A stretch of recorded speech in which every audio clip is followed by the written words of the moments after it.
ہم کریں گے ہر مظلوم کی حمایت۔ السلام علیکم ناظرین، میں ہوں حورین فاطمہ اور آپ دیکھ رہے ہیں حمایتی نیوز HD چینل۔ نظر ڈالتے ہیں آج کی اہم خبر پر۔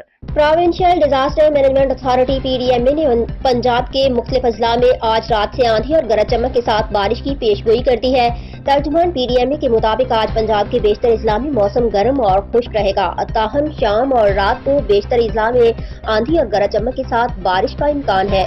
ترجمان کے مطابق مری، گلیات، راولپنڈی، اٹک، جہلم، چکوال، بھکر، میاں والی، خوشاب اور نورپور تھل میں آندھی کے ساتھ بارش ہوگی۔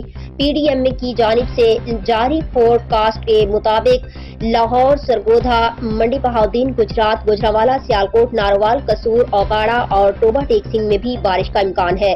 دوسری جانب ملک میں کہیں بارش سے موسم خوشگوار ہو گیا ہے تو کہیں شدید گرمی نے شہریوں کا برا حال کیا ہوا ہے۔ ایک جانب چمن، کوزک ٹاپ، شیلا باغ، طوبہ، اچکزئی سمیت بلوچستان کے مختلف شہروں میں وقفے سے بارش جاری ہے۔ مزید خبروں اور اپڈیٹ سے باخبر رہنے کے لیے دیکھتے رہیں حمایتی نیوز HD چینل۔